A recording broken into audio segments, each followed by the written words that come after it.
بسم اللہ الرحمن الرحیم۔ ہمارا ٹاپک ہے کہ تجوید کی اہمیت اور ضرورت، تجوید کو سمجھنا اور سیکھنا کیوں ضروری ہے۔ تو ہم دیکھتے ہیں کہ سب سے پہلی جو وحی نازل ہوئی رسول اللہ صلی اللہ علیہ وآلہ وسلم پر اللہ کی طرف سے، وہ تھی اقرا، پڑھیے۔ اور پھر اس کے بعد تاکیدی حکم بھی آتا رہا کہ ورتل القرآن ترتیلا، قرآن کو ٹھہر ٹھہر کے پڑھیے، اس طرح سے واضح کر کے اور ٹھہر ٹھہر کے پڑھیے۔ اس کے علاوہ ایک مقام پہ سورۃ الفرقان میں بھی اللہ تعالیٰ نے فرمایا کہ لِنُثَبِّتَ بِهِ فُؤَادَكَ وَرَتَّلْنَاهُ تَرْتِيلًا، یہ قرآن اس لیے وقفے وقفے سے نازل کیا گیا، رک رک کے، ٹھہر ٹھہر کے۔ اللہ تعالیٰ نے اس کو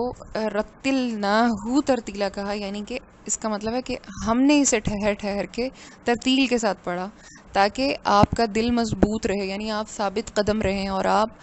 جو دنیا کے مصائب ہیں یا جو یہاں کی فتنے ہیں ان سے بچ سکیں اور اللہ کی طرف سے ایمان کی اسٹرینتھ آ سکے۔ تو تجوید سیکھنے کے لیے، قرآن پڑھنے کے لیے سب سے پہلے تجوید کا آنا ضروری ہے، اس لینگویج کا سمجھنا ضروری ہے کہ جس لینگویج میں یہ آئی ہے، اور اس کو کس طرح سے درست تلفظ کے ساتھ پڑھا جائے کہ اس کا حق ادا کیا جا سکے۔ تو اس لیے ہم لوگوں کو یہ سمجھنا ضروری ہے کہ تجوید اس لیے ضروری ہے کہ عربی میں ملتے جلتے حروف ملتی جلتی آوازوں والے حروف، کیونکہ ہم یہاں پر آوازوں کی اور اس کے رولز کے، اس کے مخارج کیسے ہوں گے، اس کو ادا کس طرح کیا جائے گا، اس کے بارے میں سیکھیں گے انشاءاللہ۔ تو عربی میں ملتے جلتے آوازوں والے حروف کا درست تلفظ سے پڑھنا اس لیے بھی ضروری ہے کہ قرآن میں کئی ملتی جلتی آوازوں والے مختلف حروف سے ایک ہی مادہ یا روٹ کے بہت سے الفاظ موجود ہیں، جن الفاظ کے روٹ ایک جیسے مگر معنی بالکل مختلف ہوتے ہیں۔ جس طرح سے ملتے جلتے حروف جیسے کہ ثا، سین اور صاد کو ایک ہی طرح سے ادا کر دیا جاتا ہے۔ اردو اسپیکر خاص طور پر یہ غلطی کر جاتے ہیں، کیونکہ اپنی مادری زبان کے ساتھ ہی عربی کو بھی اسی طریقے سے اس کے حروف اور اس کے الفاظ بھی ادا کر جاتے ہیں، جس سے کہ معنی بالکل تبدیل ہو جاتا ہے۔ جیسے عین اور الف کو ایک ہی طرح سے پڑھ جانا، اس کی ایگزامپلس ہم دیکھتے ہیں۔ جیسے کہ عربی میں ملتی جلتی آوازوں والے حروف ہیں، جیسے کہ حمزہ، الف اور عین۔ قرآن میں دو ایک ہی طرح کے الفاظ موجود ہیں، جیسے کہ علیم اور علیم موجود ہیں۔ ایک الف سے سٹارٹ ہو رہا ہے اور ایک عین سے، جیسے کہ یہاں پر اگزامپل بھی دی گئی ہے۔ علیم کا مطلب ہے دردناک، جبکہ علیم اللہ کا نام ہے اور جس کا مطلب ہے سب جاننے والا، کہ خوب جاننے والا۔ تو اگر ہم اس کو غور کریں اس چیز کے اوپر کہ کتنا سیریس میٹر ہے، تو ہم دیکھیں گے کہ ہم جیسے عذاب علیم، دردناک عذاب کی جگہ پر ہم علیم، اللہ کے نام کو علیم کہہ دیں، جیسا کہ عام طور پہ اردو اسپیکر یہی غلطی کر جاتے ہیں کہ ہم علیم خبیر کو علیم ہی کہہ دیا جاتا ہے عام طور پہ، جو کہ بہت بڑی غلطی ہے، جس کی وجہ سے ہم کہہ رہے ہوتے ہیں کہ دردناک خوب جاننے والا، نعوذ باللہ۔ تو اس لیے ہمیں اس چیز کا بہت خاص خیال رکھنا ہے کہ ہم رولز کو بہت دھیان سے، اس کے الفاظ بہت دھیان سے ادا کریں کہ جو لفظ جس حروف کی جو تجوید ہے اس طرح سے اس کو پراپرلی ادا کیا جائے۔ مزید جو ملتے جلتے حروف ہیں وہ ہے ثا اور سین اور صاد۔ عام طور پر اس میں ایک ہی طرح سے اس کو ادا کر دیا جاتا ہے۔ یہاں پر قرآن ہی کی اگزامپل بتائی ہے میں نے، یہاں پر ثا سے سبت ثابت قدم، اور سین سے سبت جس کا مطلب ہے ہفتے کا دن۔ اور عام طور پر اس ثا کو دونوں کو ایک ہی طرح سے ادا کر دیا جاتا ہے، جس سے کہ معنی بدل جاتا ہے۔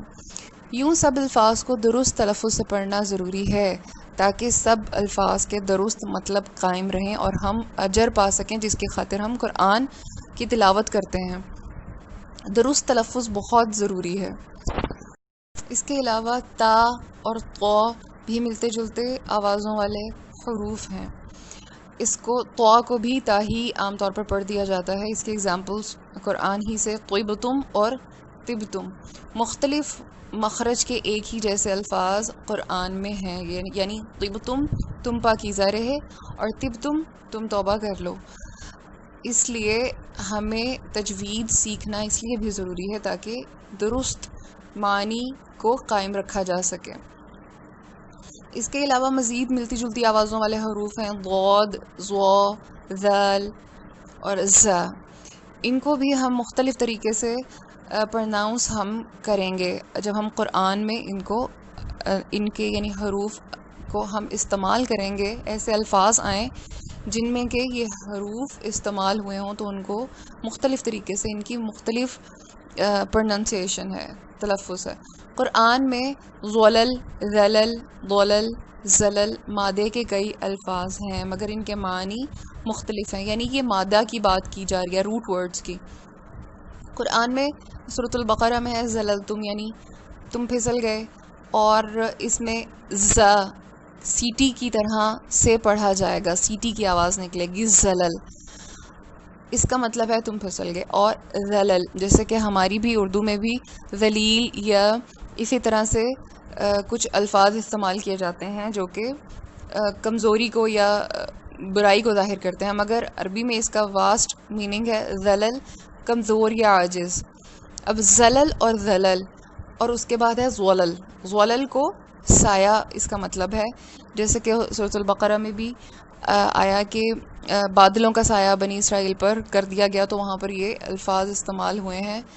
یہ لفظ استعمال ہوا ہے، مگر یہاں پر اس کا روٹ بتایا گیا ہے۔ پھر آ جاتا ہے ضلل، اور ضلل گمراہی کو کہتے ہیں، یعنی اب آپ اندازہ کیجئے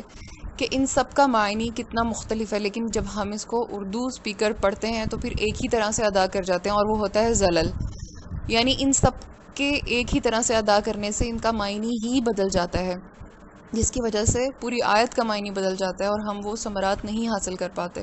اس کے علاوہ ہا اور ہا کے مخارج سے بھی ایک ہی مادہ کے الفاظ موجود ہیں، یعنی ایک ہی روٹ سے نکلتے ہوئے الفاظ موجود ہیں قرآن میں جن کے معنی مختلف ہیں، جیسے کہ ہا میم میم روٹ یعنی ہمت، ارادہ کرنا، ارادہ کر لیا، اور اسی طرح سے حمم جیسے حمیم سے ہے کھولتا ہوا پانی۔ اب اس دونوں کو دیکھیں، اگر ہم اس دونوں کو ایک ہی طرح سے حمیم میم ہمم ہی بول جائیں یا ہمت ہی بول جائیں یا حمیم ہی ادا کر دیں، حمیم نہیں کہیں، پراپرلی باریک آواز سے اس کو ہا نہ پروناؤنس کریں تو اس کا معنی بالکل بدل جاتا ہے۔ اس لیے ان سب غلطیوں کو دور کرنے کے لیے بنیادی تجوید کا معلوم ہونا بہت ضروری ہے، یعنی بنیادی کس طرح سے ان کو ادا کیا جائے گا، اور بنیادی جیسے کہ فرسٹ لیسن ہوتا ہے الف سے لے کر یا تک جو حروف تہجی ہیں ان کو کس طرح سے پروناؤنس کیا جائے، اگر وہ بیس ٹھیک بن جائے تو انشاءاللہ یہ مزید آگے تلفظ جو ہے وہ بالکل درست ہو جاتا ہے۔ السلام علیکم ورحمۃ اللہ وبرکاتہ۔